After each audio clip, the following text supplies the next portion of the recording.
Hey Luke, how's it going? Hey Yvonne, how's it going? It's going good. I'm actually really excited today because generally we have a lot of guests who are from Canada, who are from my city. I go to church with them, but this time I'm actually outnumbered with our guests today because we have two from the UK. So I'm going to be the normal sounding one, and the rest of them are going to try to. No, I'm just kidding.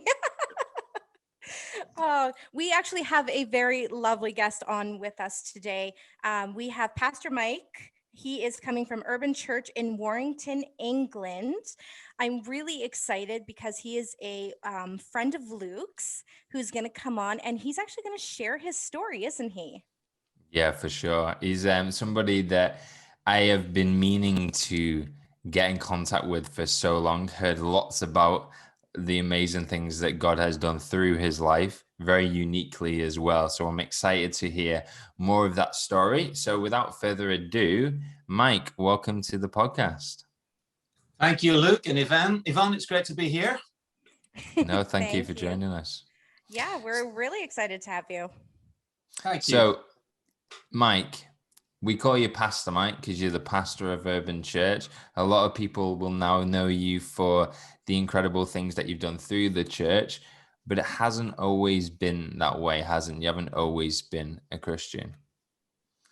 No, I haven't. No, I've always had some Christian background. I was raised Catholic. I went to Catholic school. I was in Catholic church. I was an altar boy. I did all of those things as a youngster. And by the time I got to my mid-teens, I got to the place, because of some bad experiences, I got to the place where I thought church was a joke. It was a scam. God wasn't real.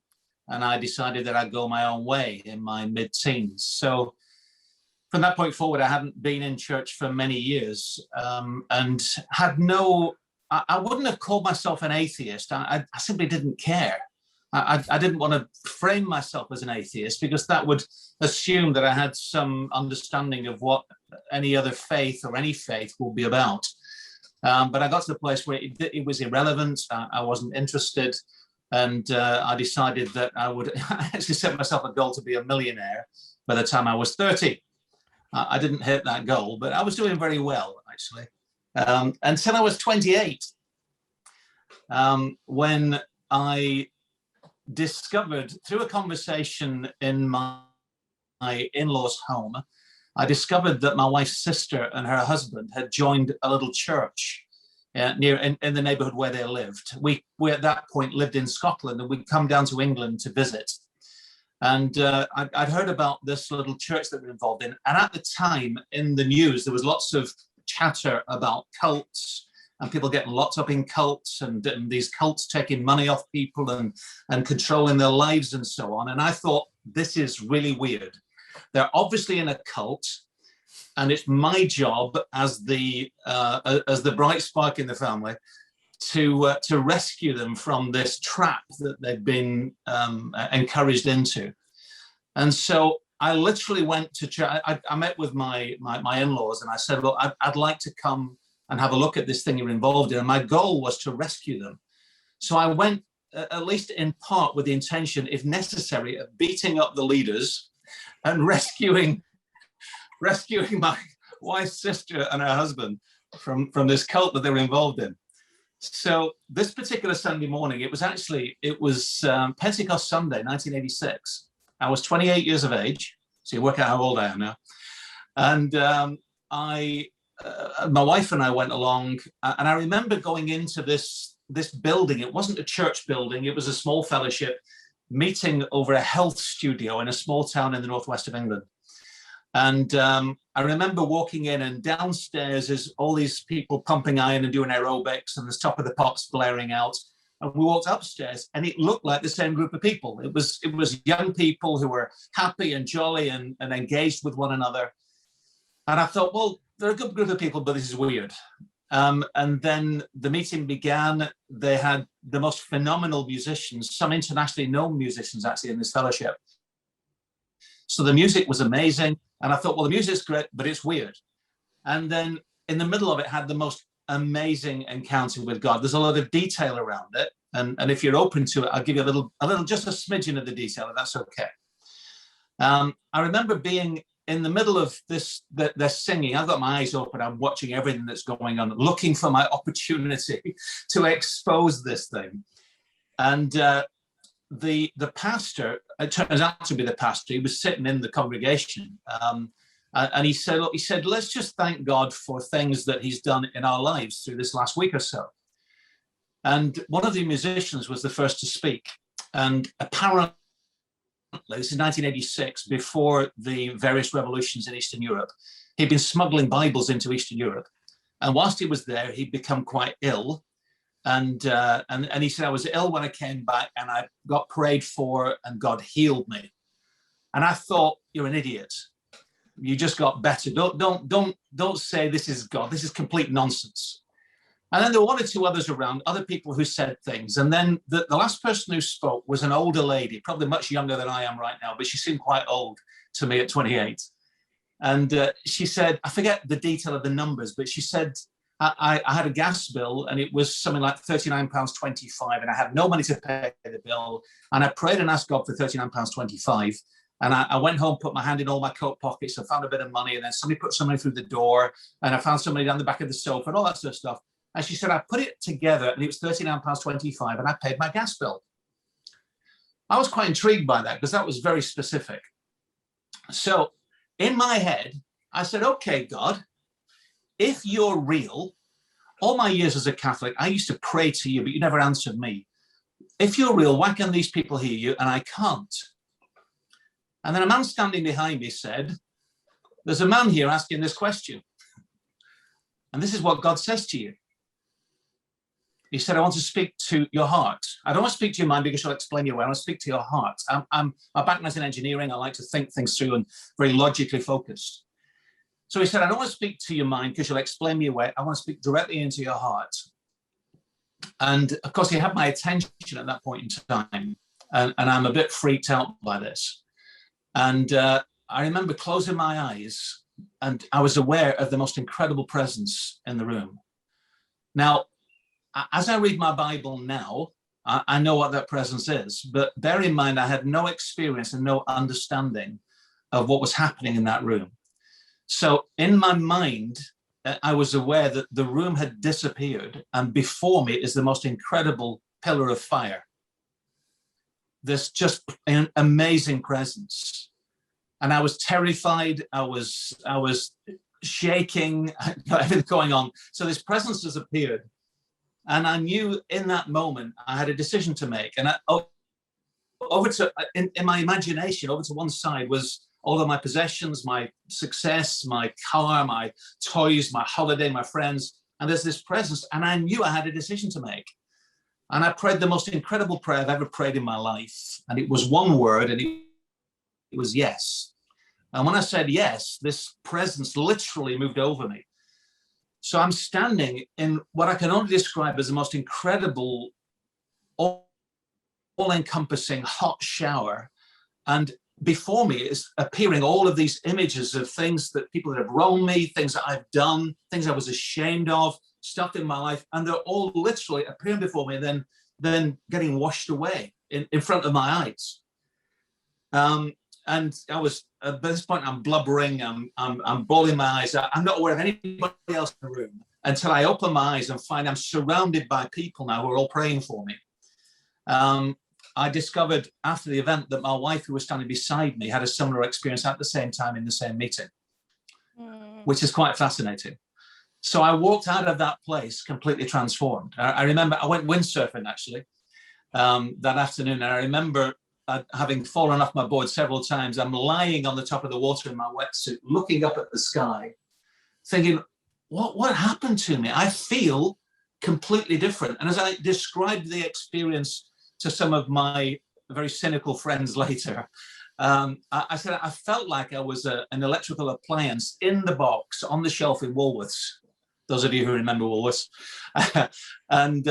And suddenly somebody took me out of the box and plugged me in. So on the one hand, I was real, I was fully formed, but I didn't know why I was there. I didn't have that life that was intended for that appliance. And that suddenly I was plugged into something clearly I was plugged into Almighty God, but plugged in a way that suddenly my life and purpose exploded into being. And I've never been the same since. Wow. Okay. Remember we talked about, we were like, yeah, our podcast is an hour and a half, and you're like, I got 14 hours. Yeah, you have so much in there. Like, I want to go into detail about the feeling and the experience more, but I know we only have an hour and a half, but I want to pull the few bits from that and encourage our audience right now. It looks weird. It's going to look weird. It's going to look weird because you've never experienced before. Luke and I were talking before, and we're talking about the different types of food compared to Canada and the UK. And sometimes we go, that's weird, until you actually try it and you go, oh, it's not as weird as I thought it is. And I know it's odd. I'm comparing food to God, but I want something very tangible for people to understand. It's only weird until you understand what it is, and then it's actually perfectly normal. Yeah, absolutely. So perfectly normal. So I'm so excited about that. So you and your wife have this amazing experience. You're forever changed. What happens? What happens next? Okay, so let me say, in that process of this encounter I had in this meeting, and I would also say, I believe everyone's encounter is different. God deals with us the way he wants to deal with us. And I don't think, in the same way Jesus healed the same things differently throughout the New Testament. You see, one time he spits on the ground and makes mud, another time he spits on the blind man's eyes, all of those sort of things. We see him doing different things for different people. I think for me, I needed that sort of encounter because I'm a cynic, I'm an analyzer. I needed God to slap me. So it was quite a slap. But in the middle of it, I felt God say two things to me. Two phrases, or one word and one phrase. And the word was missions, and the phrase was full-time ministry. Now, from my Catholic background, missions meant I need to become a nun and go to India, because that's all I knew. Yeah. And the phrase full-time ministry was completely alien to me. I did not understand it. I didn't know what it meant. I had no framework for it. And it was only sometime later when I discovered what that really meant that I understood that God had called me into something out of my regular secular employment. So what we did, we went, we were down for the weekend from Scotland. So we came down, had this encounter with God, then went back to our home in Dunfermline, just north of Edinburgh in Scotland. And we picked up we said, we need to go to church somewhere. So we picked up the local paper and we looked for the list of churches, and we decided that we prayed and said, Lord, the first one that actually answers the phone, not an answering machine, the first one that actually answers the phone, that's where we're going. And we dialed these numbers until somebody literally picks up the phone, and we said, we'd like to come to church, please. How do we find you? And we joined a little church, fellowship in Dunfermline. It was then called Dunfermline Christian Fellowship, then became Liberty Church. And I ended up pastoring that church for a number of years. So we moved from being brand new believers to then youth leaders. Then I became an elder, and then I stepped into ministry as the associate pastor, and then became the senior pastor in that setting. Quite a journey, really. Yeah, I'm going to say that's quite a journey from wanting to be a millionaire at 30 to now you're pastoring a church. Hey, my father owns a cattle on 1,000 hills. I am way richer than I've ever been.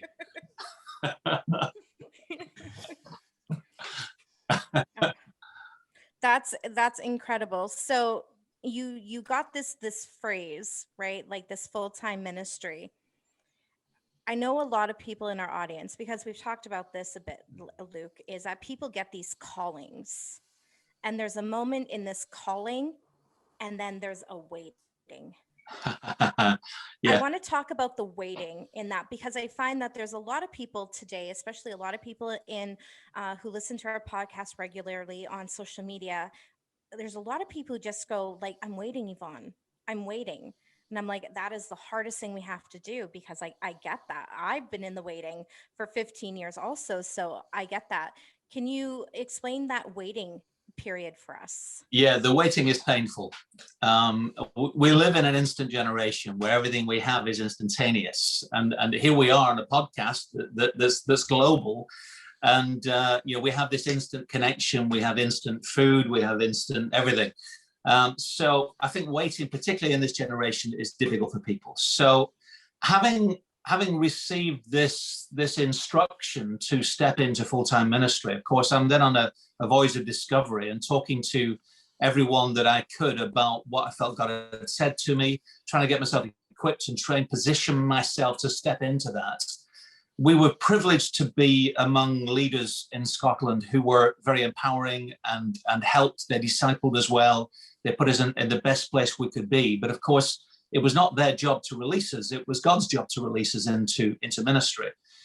And I was, at that point, I was working for a large multinational. I was then headhunted, went to another multinational, then headhunted again, and was in a very lucrative, very successful environment, but frustrated with what I was doing. And so 1986 was the year that I became a Christian.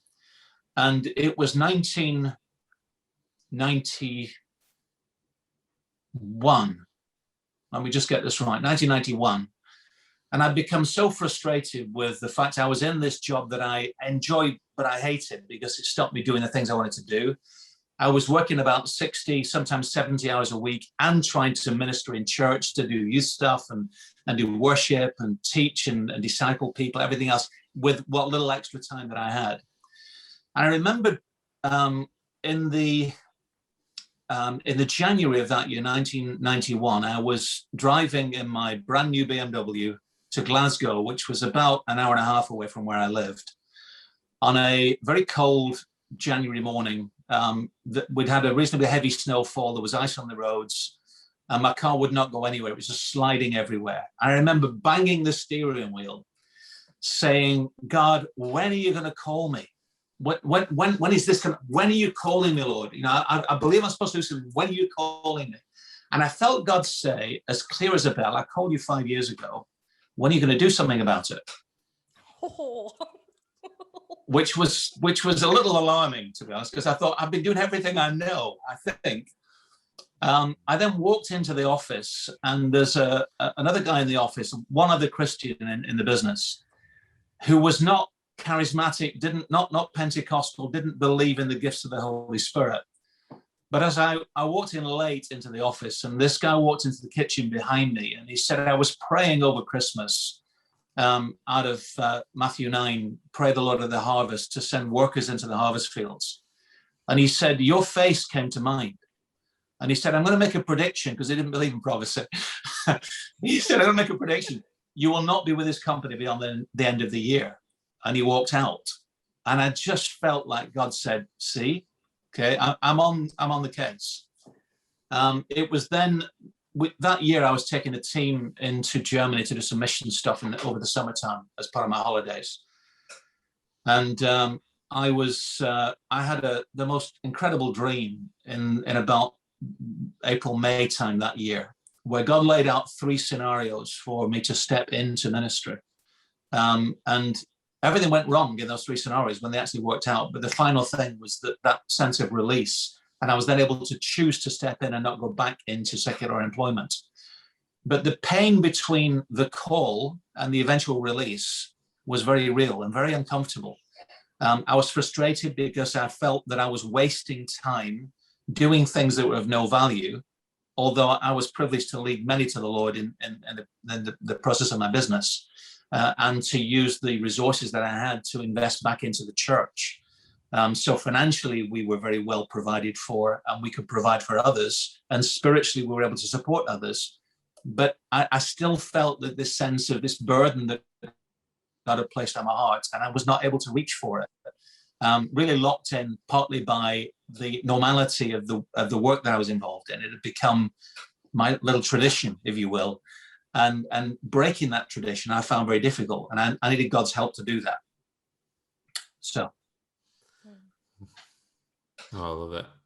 There's something that you said. I want to just go back to that moment where God says, "I called you 5 years ago. What are you going to do about it?" What do you believe God wanted you to do? Looking back now, if God called you 5 years ago, what do you believe you thought you were meant to do, or what you thought you were waiting for? And what was the truth? What was the revelation? Looking back now. That's a really good question, because if I knew then what I know now, I'd have gone in so many different directions. And of course, by the time I'd done 5 years of studying, learning, getting into the Word, working out who I was, working out who God was, or God is, working out something of what ministry looks like, I was much better equipped. But I feel, I think life is all about learning every single day, learning about ourselves and our position in the world. And I think I was better equipped after the 5 years to work out what to do. Now, I said within that we were surrounded by leaders who invested well in us, and so they positioned us well. Once I was ready to step out, and Jane followed me in that, in ministering in the church. But all I knew at that point was that church ministry was focused on outreach, evangelism. We were a very missions-focused church. We supported missionaries all over the world. And so to be freed up to be in full-time ministry meant that I had more time to be a carrier of the gospel and to equip those around me to be equally carrying to others. And my frustration was that I couldn't do that. So how I would do it now is quite different. But I think what it did in me was develop something that I would thank people like Rick Warren for talking about the purpose-driven church. I think understanding purpose and why we do what we do, why we exist, why or what God has called us specifically to do, the purpose of our lives is really important. And what I've done, I think from the very beginning, is to work out essentially, why am I here? Why am I on this planet? Why do I look or sound the way I do? Why did I have all that experience? Why? Because all of that is going to shape my future. And I think I have a much better handle now on my why than I did then. And sometimes I stumbled around in the dark trying to work out what to do, and particularly to avoid things I was being driven to do by others, because everybody's got a plan for your life. And we need to work out what God's plan and purpose is first. So I think that journey for me is still in operation, to be honest, right now. Just being genuinely purpose-focused and ensuring that the things that I do, or the things that I would build, or the things that I would equip others to do, are based upon purpose and not simply the tradition of what we do. And what locked me into the secular employment was not understanding really what my purpose was, other than I went to work to earn money to pay the bills so that I could do something else.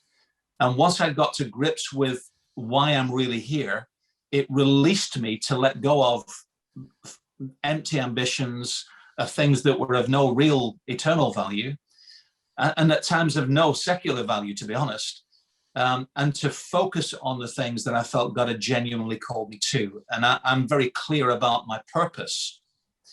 And that then informs the direction and the shape of things that I would do these days. I know I've gone way off your question there, Luke. No. Spot on. That's okay. Can I just talk a bit about purpose? Is that all right? Yeah, for sure. Yeah. Yes. Because I think, for anyone, for you guys, or for anyone who's listening, understanding purpose is really important. So we're in the place right now where we are potentially coming to the end of this pandemic season that we're in, and I'm surrounded by people within the church. I don't just mean within our congregation, but the various churches that I'm privileged to invest in, people I'm in relationship with, apostolic relationships that I have, and I'm constantly fielding questions about, how do we get back to normal, or what's the new normal, and all that sort of stuff. And my response is very simple. The reality is that the world has changed, but my purpose never changed. The purpose that caused me to do things before the pandemic is the same purpose that I have post-pandemic, but the circumstances are different. Therefore, what I must do is based upon my why, my purpose, is work out with the resources or the limits or whatever's happening around us right now, how do I work out my purpose? How do I work out my why in a way that then delivers the what? Delivers something practical. And it causes me not to worry about how do we get back to what we did before, or what's the next step. I've just got to constantly go back to the center of why do I exist? What has God called me to do fundamentally? What's my purpose in the earth? And then find expressions for that then invest in people and in ministry and in reaching people and equipping the saints and everything else that happens. So I think why is really important. Yeah, I agree. I think the why we do it, right? Why do I drive down the street? Because I have a destination that I'm getting to. So there's a purpose. I get in my vehicle, I restart my vehicle, and because I have a destination in mind in what I'm doing. And that's no different than when we get up every day, the why of it, right? Why am I doing this? Because everything points to God. I'm doing this because it points to God. I'm doing this because it points to God. And so when I align myself with God's purpose, right, I'm constantly walking in purpose and the why of what he wants to see, which is the kingdom of heaven here on earth. So I love that. I was thinking about this lyric of this song. There's a song, Come Alive, that is sung by Bethel Church. And there's a lyric in that song that says, are you waiting on heaven or is it waiting on you? And what I love about that is because I think a lot of us go, God, where are you? Where are you? How come you haven't done anything? God's going, how come you haven't done anything? Yeah, absolutely. I've put the right people right beside you. I've given you the right mentors. And I think about that a lot because as, you know, and I've talked about this a lot, Mike, because I have, you know, my adult with training wheels, my 19-year-old, and my kids coming up, and I'm teaching them, right? God's purpose doesn't fit you, you fit God's purpose. And you have to be shaped and molded into God's purpose. And that's a give and take of waiting on God and moving forward. And so, and I love how to match that with the purpose that you're saying, the why of why we do that. Why is it hard in the waiting? Because every day I wake up going, it's because I'm matching God's purpose. So the waiting all of a sudden goes, oh, it's not so bad anymore. So if you're in a waiting season, you're listening to this and you're like, I can't do it anymore, Yvonne, I can't. Yes, you can. Because when you get up every day and you go, why? You go, why? Because one day I know what's going to be happening. Because one day I know and you remind yourself every single day, I'm doing it because God. I'm doing it because God, every single day. And I love that so much. I want to talk about what you're doing now. I want to hear about some of the, because you've taken on this beautiful journey of, you know, before and in. I want to know what's happening now. I want to hear what your church is doing. What's going on now, Mike? Right now, our church is doing very little, to be honest, because we are focused on exactly what I said, which is purpose. But let me just talk about where we've been and how we end up where we are right now. I said that I ended up pastoring the church in Scotland. So we were in Scotland for 24 years, about 17 of those in some form of leadership, 11 years as the senior pastor. But in that role, I was also responsible for taking missions teams, sending out teams, planting new churches in different settings. And so we've always been involved in missions and church planting throughout that time. We planted our first church in a small village just north of where the main church was back in about, 1990, I guess. And we've planted or helped to plant in different nations around the world. And we just completed a process of planting or establishing work in France in about 2007. And I felt God call us elsewhere. I felt God called us down to Warrington, which is where we are right now. That call came personally to me. It came through prophetic encouragement from others, all confirming the call. It came through revelation in the middle of a flight and everything else. And so we ended up moving in 2008 from a very settled, very well provided for environment in Scotland where we were. We had a sizable reputation and influence across Europe, to then moving without any support, without any team. I would not recommend this. Don't do what God tells you to do, not what you think somebody else should do. But we went without a team, we went without support, and we moved to Warrington at the end of 2008 to establish a brand new work down here. Partly because, well, fundamentally, God had told us. I've been praying for Warrington for a while because shortly after we became Christians, the church where we got saved began to be dismantled, and it ended up with nothing of any sort of contemporary nature happening in the town here. And I felt God stirring us to do something that was more contemporary here. So we moved here at the end of 2008, and we literally launched church in 2009. Let me just talk about that in terms of the why again. The why we're here is because God called us. If I was a football player, I'd have come and started football teams to reach people with the gospel. If I was a businessman, I'd come and started a business. But I'm a pastor and a church planter, so the why then connects with the how, which is the skill set, to establish a new work here in Warrington, which we did in 2009. We then launched in Blackpool in 2010 and into Crewe, which is south of Warrington, in 2011. We really overstretched ourselves, to be honest. But I just felt we needed to be planting churches in this area. And we've then since then adopted churches with transition churches. We've helped churches move from very traditional backgrounds into more contemporary and very youth-focused environments. I spent a couple of years consulting to the Anglican Diocese of Liverpool, which is the Church of England locally, to help to transition and to plant new churches using a different model, using the model that we'd used for planting here in Warrington to help them to get moving. And then, of course, the pandemic hit, and all that activity of church meetings, the excitement of gathering together, the environments that we would create. What part of our goal was, because of the way that I became a Christian, I wanted people to have genuine encounters with Jesus. And I would say to our teams, whenever we were in our events, our meetings, that their goal was to create an environment where every single person in that room has an encounter with Jesus Christ. And so we'd see people make decisions every Sunday. They'd come in and say, what touched me in that meeting? And there were wonderful times.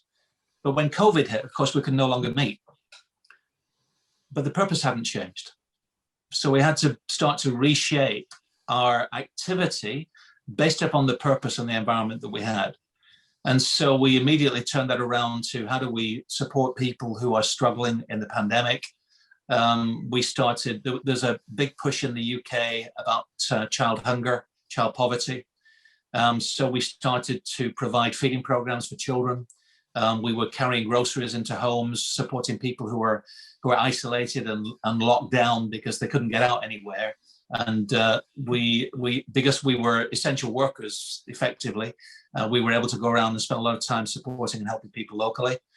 That then resulted in a much broader one-on-one impact in the community than we'd had before with the events. Because when we were doing our events, we were drawing from people who travel 50, 60 miles to come, even they passed by churches to come to us. And then suddenly they couldn't do that. And so we're very focused on our local community. So I think what it's done is to push us to have far more local impact on the people around us. And then in January of this year, there was a major flood. It hit the national headlines. There was a major flood in Warrington. And our building was right at the center of that flood. So our building was under 2 feet of water. And we just finished reconfiguring some of the building as part of our endeavors to reach out to the community. And I remember being so frustrated. I was leaving. I'm crying out to God. We've done all this work, Lord, and here we are underwater. And the flood's come, and you said He wouldn't flood again, and all that sort of stuff that you do. And I walked out into the street, and it was about waist deep at this point in the street. I looked up the road at people in their homes who'd lost their homes, and I was suddenly struck by the fact that I can go home. I'll be wet right now, but I can go home to a dry house. But these people have lost everything. And so we then immediately turned our attention, not to our building, but to helping our neighbors who had lost everything in the floods. And graciously, many churches around the region, around the nation, actually, sent us money to help to reach out. And we were able to buy white goods and flooring for people who'd lost everything. And so we became the hub of the community in a way we'd never been before, because our purpose hadn't changed. Our purpose was to make disciples. Our purpose was to reach people with the gospel. Our purpose was to introduce people to the one they didn't know. And we'd gone from having these high-profile, wild, music-filled, technical-filled meetings that drew people in and sort of gave them the tilt of, can this be church? To we're on the doorstep saying, you need a fridge and a cooker and a washing machine. Oh, and by the way, can we pray for you? And people encountering Jesus on the doorstep. So that's why I say why is more important than the what. The what comes out of everything else. And what we're trying to do in this season is to work out, now that we've got these two very strong facets to who we are as a church, our ability to put on the most incredible life-filled events that people have genuine encounters with Jesus, and our very practical on the doorstep activity of we want to be Jesus in your neighborhood. We want to be the ones that really touch you with life and with love and in genuine ways. So where we're at right now is we're trying to work out, how do we get something, or is it appropriate for us to go back to those weekly events? At this point, it probably isn't. But how do we move that connection in the neighborhood into some more practical stuff? So bringing people into worship times, into small times when we gather together, creating discipleship environments, using the Alpha Course and different things we'll use to draw these people deeper into their relationship with God. Because our goal has got to be to make disciples fundamentally, and to take people on that journey from having that initial encounter with him to having great foundations that allows them to journey and to grow with him. Wow. It's such a journey that definitely is urban. I know it wasn't originally urban. Was it Oasis? Well, we're called Oasis, yeah. Yeah, originally Oasis, then turned urban. And your church has gone on such a journey in terms of where it's going and also where it's going into this new season. And what's really interesting, I'd love to ask you this question, is many of our guests often use the word kingdom. You know, God's kingdom moving, advancing. And what we spoke about over this podcast, we spoke about the church, how you went into full-time ministry, how you built churches, planted churches, sent out disciples, made disciples. What is the kingdom? What is the kingdom, and why right now does it seem to be the buzzword, the new word, the word that everyone's focused on? Everyone's saying that it's the kingdom we should be advancing, not building church, but building the kingdom. What is that difference? What have you seen? What have you experienced on your journey? And when did God introduce you to his kingdom? Well, I think kingdom thinking, kingdom understanding, kingdom theology for me has been there from the very beginning. So we were strongly encouraged to understand that our job was not to build our empires, our job was not to build our own lives, but our job was to build kingdom. Our job is not even to build church. Jesus is building church, but our job is to extend the kingdom. And if I understand it's a huge subject, but if I can simplify it as best I'm able, the kingdom of God is God's rule and reign. It's not geographical. The kingdom is God's rule and reign in a situation. The role of the believer is to be a touch point for the kingdom of heaven in the earth, that we are carriers of kingdom wherever we go. And I would say to our people, if you are born again, full of the Holy Spirit, then wherever you place your feet, the kingdom of God has come. And in that situation, whether it's in the workplace, whether it's in the home, in church, on the bus, wherever you are, then you are a kingdom carrier. And that your responsibility is to allow that kingdom influence to impact the people around you. And so when I talk about, taking white goods and supporting people who've been flooded out of their homes, there are many agencies who will do that, who are highly motivated, humanistic people who would do practical things to help people. But what must happen on the back of it is people need to encounter the kingdom of God. They need to know his presence and his rule and reign in their lives. They need to see kingdom overwhelming things that they're worried about, concerned about, their sickness, disease, ill health, mental health, all of those practical things, that the kingdom then becomes the counter for, the solution to. So for me, the kingdom, understanding God's rule and reign in me and extending that to the people and circumstances around me, is perhaps my simplistic view of how kingdom operates. Wow, I love it. I just see the perspective change that's coming, this shift of what does it mean. I think it's really coming back to your why, and I'm so excited to listening to your story, Mike, and seeing a guy who at the beginning of the podcast was like, it's a cult. It's a cult. I'm coming to turn it down.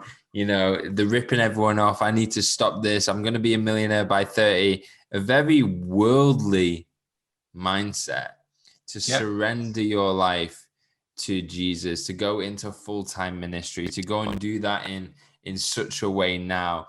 And then to come to this place now where we're going, well, why is the church here? Why are we making disciples? Why are we doing all of these things?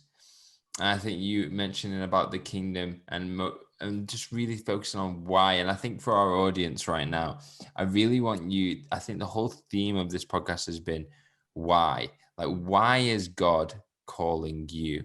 Why is he called the person who's listened to my voice? Why is he called Yvonne? Why is he called Mike? Why is he calling all the people out in the world right now? And that call that's upon your life, that's bringing that tug. I just encourage you massively to just lean in, like Mike was, to start speaking to God. So to say, God, what are you calling me into? And get ready, because I really do believe when the kingdom comes, an encounter with the King comes as well. So Mike, I just want to say thank you so much for coming on and sharing your stories. The funniest thing is, though, because I know you and I'm really good friends with your son, is Yvonne, when you meet Mike in person, this guy's probably got enough stories to do about 1,000 episodes. So I know there's so many things that you could bring to our guests, but just thank you for sharing your testimony. Thank you for sharing. My pleasure. How God has moved in your life and called you. And I hope that it is blessed our audience as well. Have you got anything to add, Yvonne? No, I've really enjoyed this a lot, Mike. You bring such a wonderful perspective, especially as you said, the times are changing and we go, how do we change? How do we change? But we're not changing, right? And so we get caught up in the world when it goes, everything needs to change because the world's changing. Just remember, God doesn't change. So why are we trying to change also? Yes. Yeah. So I just want to encourage our audience to, like, if it looks weird and you're going, man, this is weird, I'm going to church, but the music, oh, it's good, but it's weird. It's weird. We have been there. We get that. We know that feeling. We know the weirdness that comes for it, but you don't have a language to that. A different language always sounds weird until you actually start speaking it. So dive in, don't stop. Remember your why. And I just encourage you guys to stay grounded in God and search for, as Luke says, search for that. Search hard for what he's telling you. Thanks, Mike, for coming on and sharing with us. Thank you very much. Yeah, it's been a privilege to be here. No worries. Well, guys, if you enjoyed this episode, if it has blessed you, we would love to know what part of Mike's testimony has really resonated with you. What is God doing in your life? And remember to share it on all your social media platforms. Tag us at the hashtag On the Road to Damascus podcast. I've got so many hashtags in my head. I don't know which one it is. But let us know how you enjoyed the episode, and we will see you all very, very soon. Bye. Bye.